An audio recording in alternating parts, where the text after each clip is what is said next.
MacGyver. Everybody remember that guy on TV? Yeah.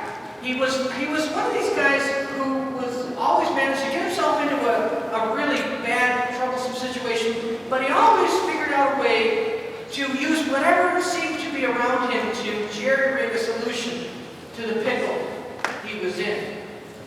Now I wonder, I used to watch a bunch of those episodes, but you know, I never seem to have those MacGyver moments. When I tried to use an object for something other than what it was intended for, it always goes the wrong way for me. I seem to make things worse instead of better. The new term for this kind of shortcut that MacGyver was famous for is the phrase life hack. Have you ever heard of life hack? See those on Facebook or on the internet? Let me show you an example. Look at this picture.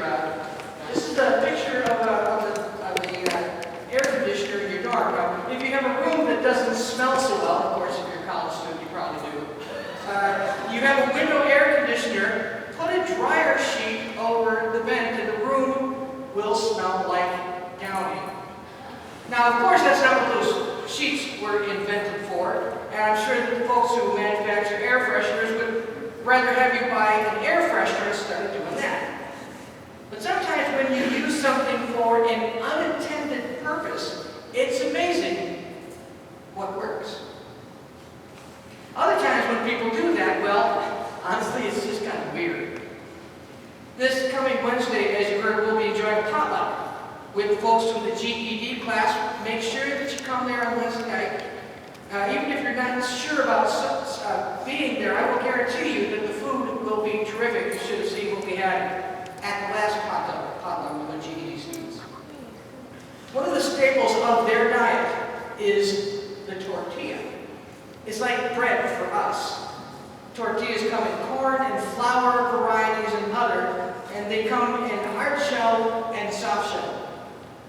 Flat, hard shell tortillas are used for tostadas. And they use soft shell tortillas to scoop up and eat just about anything that you can think of. But last week somebody posted a video of a tortilla being used in a kind of a MacGyver way. They took a tortilla and they used it as a record to play music. I kid you not. Let's show this video. You gotta see this. Now the video shows a tortilla, flour tortilla, etched with a laser cutter. Laser burns grooves the music into the tortilla. Then they cut a hole in the center of the tortilla. See that? That's for the spindle.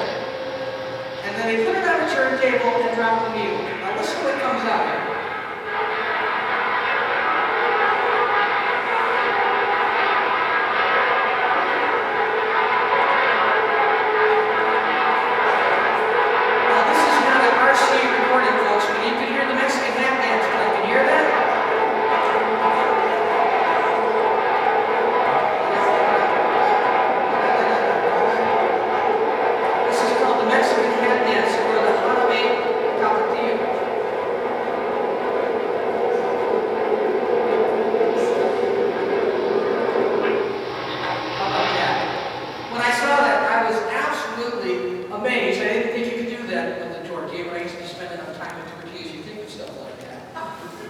You have to salute the creativity of whoever thought of this concept.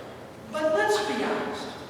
Tortillas are never going to replace your CDs or your digital music. Their role in life is making my taco taste great. Their role is to hold all the stuff in my burrito together. As you can tell, they don't sound as good as your records. It's not their role. It's not what they're meant to do. Now, we tend to bristle at statements like that because who says that you can't use the tortilla as a record? Who says that an engineer can't also be a musician? Who says that celebrities can't dance in dance competitions? We hate to see people pigeonholed into a single role because one, people are so versatile and adaptive and multi-talented. And two, there really is nobody in charge of the world who gets to decide what role you or I or anybody else plays.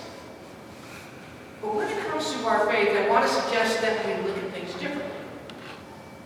Our scriptures tell of the story of a God who chooses a particular people and gives them a land and assigns them a role in the world. And that God watches as they stray away from their relationship with God. And then enacts a plan to save them and everybody else in the world through the death of Christ. Throughout the Bible, we see God calling individuals to play a certain role in God's overall plan. From prophets like Jeremiah to kings like David. From foreigners like Ruth to prostitutes like Rahab in the book of Judges.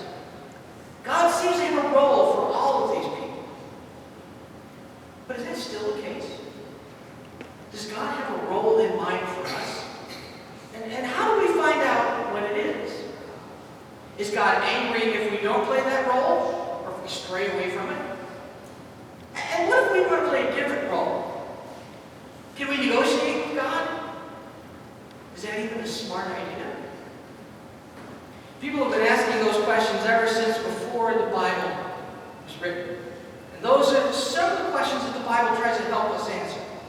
If you're wondering about how your life does or does not fit into God's plan today, this story about King David may give you some insight. David became the king of Israel after he had led the Israelites in their quest to conquer their enemies. He was a very successful military commander in the army of King Saul, who was the previous king. The Israelites believed that God had given them the land of Israel, but when they came there, after being slaves in Egypt, there were already people living in that land. And those people didn't want Israel to come in and rule their land. Who would? So there were fights and battles and wars over whose God gave who the land. Over a long period of years, David was able to defeat all of the local tribes that claimed the land as their own.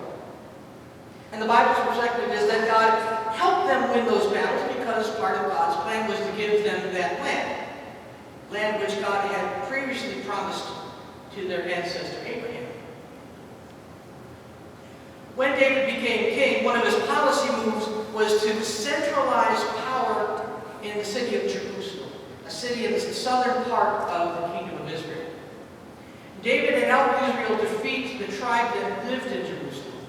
He identified so strongly with the place that he decided he would build his own palace in Jerusalem. In addition to building his palace there, David decided to make Jerusalem the religious center of the kingdom too. There were a number of shrines and other places in Israel where people could go and they could worship God at that time. Those shrines were important places to people, but not as important as the most powerful religious symbol in the kingdom, and that was the Ark of the Covenant. It was this beautiful gold-inlaid box with carvings of griffins. It held religious artifacts from the period when they traveled through the desert to the Promised Land. They believed the Ark of the Covenant to be the throne of God. Since the Israelites had left Egypt, they carried it around in this portable tent called a tabernacle. The tabernacle had been in a city called Kiriath Jearim, but David had it brought to Jerusalem when he became king. So there he was in his royal palace, ruling Israel in peace finally, with the Ark of Covenant in town. You'd think everything would be perfect in David's mind. But there was one little thing that bugged him still. He was living in a palace that was constructed out of the best materials available at the time. But the Ark, which he considered to be God's throne, sat in a tent. David didn't think that was right. Why should he be living in a beautiful palace while God's own house, God's own presence was in a tent? If God had helped David become the king, shouldn't God's house be better than the king's house? Other kings built beautiful temples for their gods. Shouldn't David do the same? David was really unsettled about the situation. It's at this point that a mysterious prophetic figure appears in Scripture, a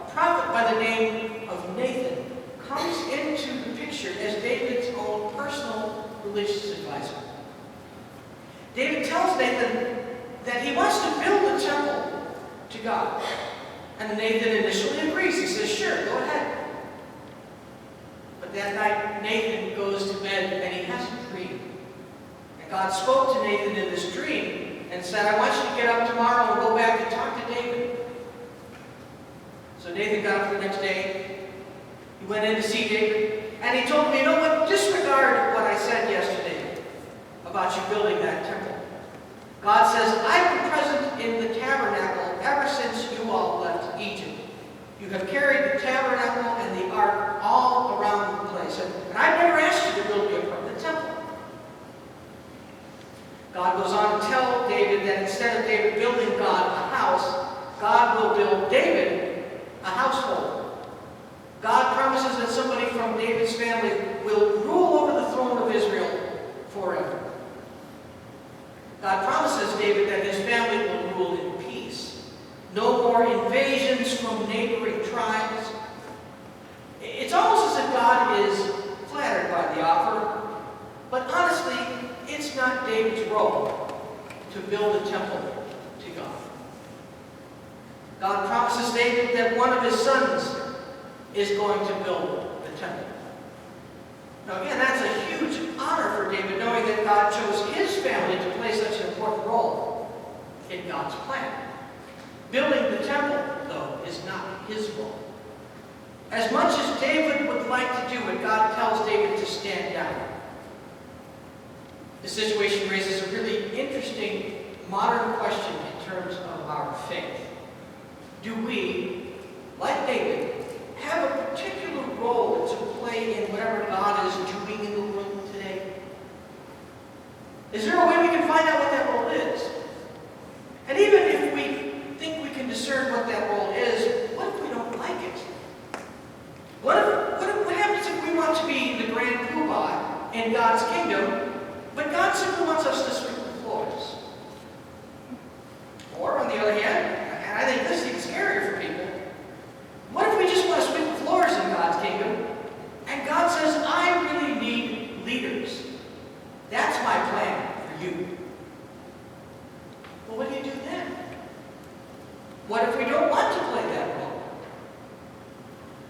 Back in late May, the Peoria Chiefs were playing the Cedar Rapids team on a lopsided ball game. They were on the wrong end of this lopsided ball game, losing 8-0. Not a good day for Chiefs pitchers. Catcher Luis Cruz had watched his pitchers basically throw batting practice to the Cedar Rapids hitters all night. No matter what the Chiefs pitchers threw, Cedar Rapids batters were making contact.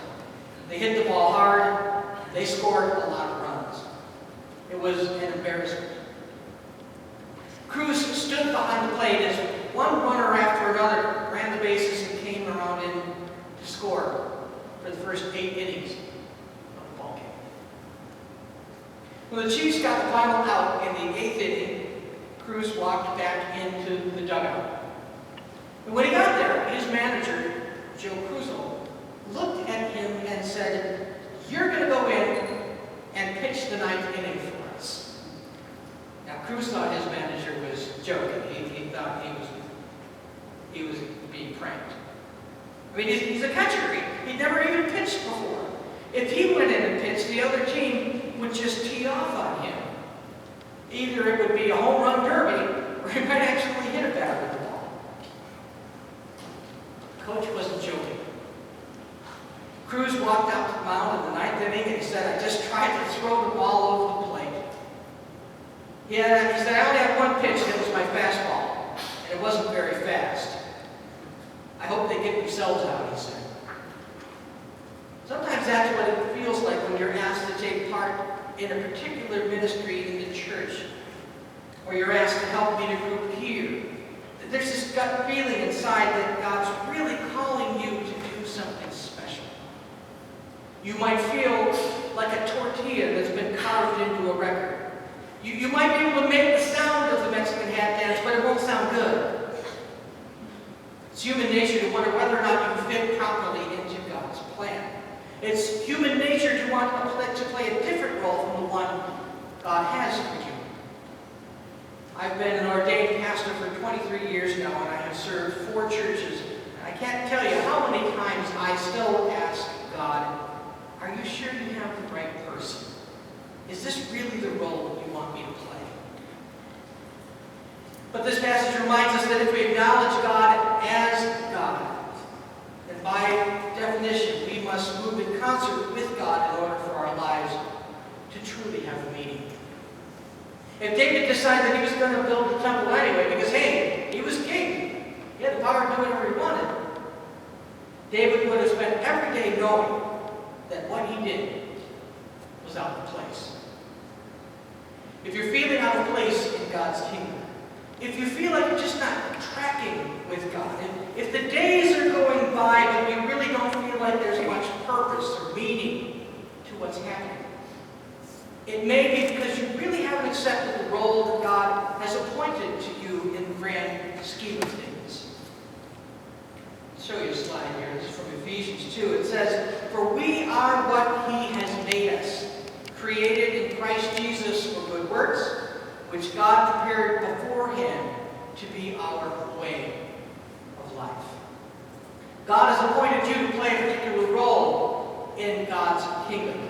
And as David found out, as Moses found out, as Mary found out, things won't quite be right in your life unless you attend to that, unless you take that seriously. When the Creator of the universe says to you, "I have prepared good works for you to do," you probably won't feel right if you say, "Well, yeah, sorry, I need the freedom to be an individual. Can I do that other job over there instead? That might fit in a little bit better with my plans." You will not feel like you were doing what you were created to do. You will feel off-center. On the other hand, if you do focus on the role that God has set before you, God will be a guiding light to you. Your role will guide you. It will keep you on the rails when it would be easy to fall off. I think that's one of the reasons why some of our recent efforts in ministry have resonated so deeply with the people of this congregation. When I was interviewing to become the pastor here in 2012, I remember hearing people express a sense that we wanted to be more diverse, that we wanted a more cross-cultural ministry than we had. I think there was a sense that we'd been successful in many things in the past, very successful, but that we had not really focused on this particular aspect of ministry, and that we really did think it was our role. I think that's why the GED and the ESL ministry have so deeply resonated with the people of this congregation.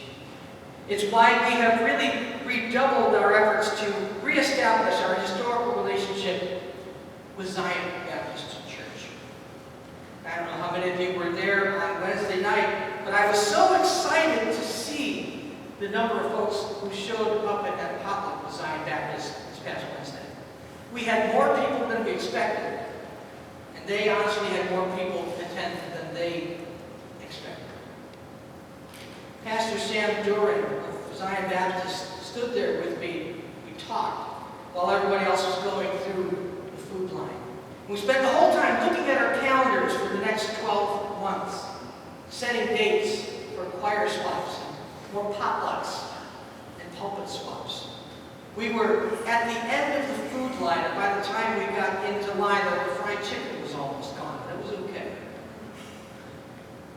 They understand the need for diversity too.